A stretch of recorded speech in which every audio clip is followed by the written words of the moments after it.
Ditët e fundit të muajit dhjetor janë shoqëruar me një fluks të lartë lëvizjesh në pikën e kalimit kufitar të Moriçanit. Shumica udhëtarëve janë emigrant, të cilët po kthehen drejt vendlindjes së tyre në Shkodër për të festuar fundvitin pranë familjarëve dhe të afërmve. Ndërkohë, gjatë ditës së sotme për shkak të fundjavës, është regjistruar fluks i shtuar edhe në dalje të pikës së kalimit kufitar. Bëhet fjalë kryesisht për qytetarë shkodran që udhtojnë drejt Malit të Zi për të kaluar fundjavën. Festat e fundvitit kanë shtuar fluksin e lëvizjeve në pikën e kalimit kufitar të Moriçanit.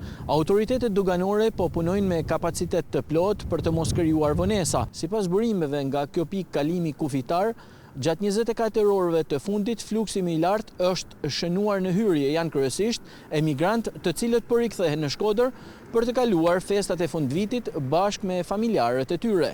Sipas të dhënave zyrtare, në Moriçan me datë 25 dhjetor janë përpunuar gjithsej 6670 shtetas, nga të cilët 4936 në hyrje të Republikës së Shqipërisë dhe 1734 në dalje, po ashtu janë përpunuar 4221 automjete, ku 1742 prej tyre kanë hyrë në territorin shqiptar, ndërsa 679 kanë dalë nga vendi.